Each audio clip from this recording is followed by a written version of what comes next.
where that really gets me. It's like it almost seemed like too deliberate. You know what I mean? Yeah. And then that's what makes me even question more if there was something else going on. Like I had heard an interview somewhere, or I read somewhere, that people were noticing changes in Chris in the sense of he was taking different routes home. He was he's changing a lot of things that were out of the ordinary for his routine. He was very neurotic too during that time. Yes, and which was leading to all that. And again, just the deliberate nature of a Friday killing the wife, several hours later killing the son, and now you're kind of contemplating life basically over two dead bodies of a child and the woman that you supposedly love. Like it's so fucked on so many levels. Like, okay, like I know, Travis, you do all these serial killer shows and everything all the time. Like this is a different kind of thing, but like even all of those like mass murders of like 20 kills here, what they did to bodies there, like there's just something different about this. I don't know if it's because he was a wrestler and like everybody had stated before, there was like a closer connection to him because this is what we love in life, and just it's so disturbing. And I think out of anything of this case, no matter what conspiracy theories come up about and all this and that, that's the one fact about it. It's just the deliberate nature of everything. You can't ignore that, and it sucks, and it's disturbing. Yeah, and that's the thing that we can't make excuses for. And I hate to be blunt about it, but I think all of us want to find a reason why he did it so we can say it wasn't Chris's fault. But we know it was. I think at the end of the day, even if it was mental illness, and I'm going to let Thomas talk about that because I know he's very sympathetic to that issue. So go ahead, Thomas. Like, it's very, like you guys were saying, it's very deliberate on the process of how it was done. And, I myself suffer from depression and severe anxiety. It's hard for me to, what's the word I'm looking for? It's hard for me to give approval of, his methods and his motions behind it. His neuroticism going into it, his paranoia that was reported about. It's the thing that nobody's yet to mention, though, is the text messages that were sent in those time periods where he was not himself, where he was giving distinct locations as to where the dogs were and if the doors were open, and the text message sent to Chavo saying that he loves him, where that's not really something that Chris would do via text. And it's one of those things where, was there some kind of bipolar disorder involved in that? Was there some sort of loss in reality? Like, there's so many factors that are unchecked, but it doesn't take away from the fact that it was a terrible crime committed by somebody who was clearly sick and didn't do what he needed to do to get help. I actually kind of have a pretty good segue into the whole mental health thing. I'm not sure if you'll be upset with me saying this on a podcast. Is it okay, babe? Fine. My boyfriend has paranoid schizophrenia, and he can kind of give you a good window into another different kind of mental health from the Chris Benoit aspect. He's actually another wrestler, Black Cat Joey Smoke. So I'm going to give the phone to him real quick. Okay, bring him on.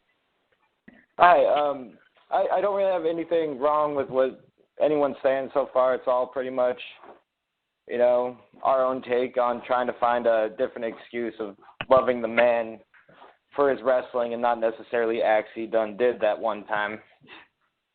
Sorry, that's how I talk, but I've actually seen, the longest time I've spent on a psych ward was 3 months, and I've seen cycles of mania happen for 2 weeks straight, to where someone's either very deliberate about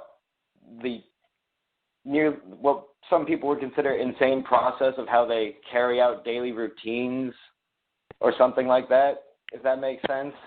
Like they just go from one person to a more manic sort of version of themselves, and they start doing things quicker, doing things faster, getting angrier, being more just aggressive through the mania.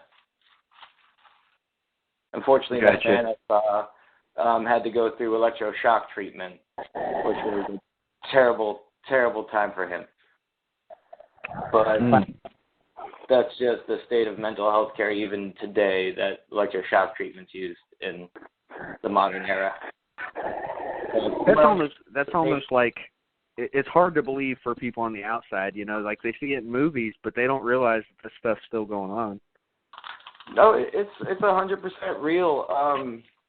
After I only can really remember his first name, Paul, received electroshock treatment. I only heard of him once the next day, and it was him politely saying he shit himself because he couldn't move, and all he could really do was at least get that out. Wow. Christ. And with some people, like, they can start to experience onsets of mania, but as a dude, I was taught never really talk about, a lot of dudes not really told to talk about our problems aloud. We keep it inside, which is one of the reasons that led me to a psych ward. But yeah, that's it's weird when you factor in the mental health and the brain status of Chris Benoit, the autopsies, whether or not it's BS or not, the amount of trauma and or abuse from drugs and concussions that happened. I just don't feel like a man who loved a lot of people that much, to where he would call Chavo and other people to tell him he loved them a lot. That's why the text was weird, like which was done said. But just a loving man to go from a loving man to a very distinct, methodical killer is just a personality switch that's near insane, I feel. But that's just using layman's terms. Anyway, I don't want to talk no more. Back to Brittany. All right. Well, hey, I wanted to get into something with you guys before we go on. I wanted to bring this point up, too, that, we're talking about Benoit and how much we loved him as a wrestler. Let's keep in mind, too, the people that knew Benoit were shocked by this. It wasn't like, okay, so here's the deal. Chris Benoit emulated Dynamite Kid. We all know this. And Dynamite Kid was awesome. But Dynamite Kid, everybody that knew him would tell you, he's an asshole. He's a piece of shit. He is what he is as a human. But nobody said that about Benoit. They said he's quiet, maybe a little bit weird, and maybe that, maybe there's something to that. But like everybody acted like he was a good guy. He loved his son. He loved his wife. And I think that it's more than just a wrestler we loved did it. It was a wrestler we loved who had a good reputation, or at least a solid reputation as a person, aside from the domestic dispute with Nancy, which can go either way. Let's be honest. Women have called the cops on men. She took him back. So, I mean, I'm not saying that he didn't do anything, but it can go both ways. That's kind of why, people overlook that shit sometimes, for better or for worse. But at the end of the day, we all were under the impression, because all these wrestlers were under the impression, that Chris Benoit was not a bad guy. So it's shocking on top of that we thought he was a good guy and he was the best wrestler, and then this shit happens. It's not like one of those guys that you expect it from. I mean, there are guys in the industry I bet you guys wouldn't bat an eye about, right? Yeah. Oh, definitely. Good statement. Yep.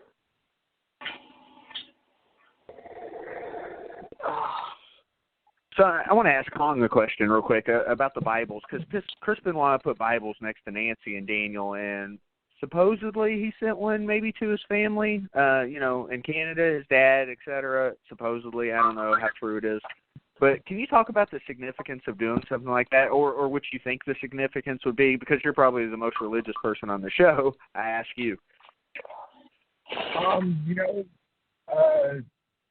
Going back to his state of mind at that point, like I said, you don't hear of him having these issues where he's snapping too much before them.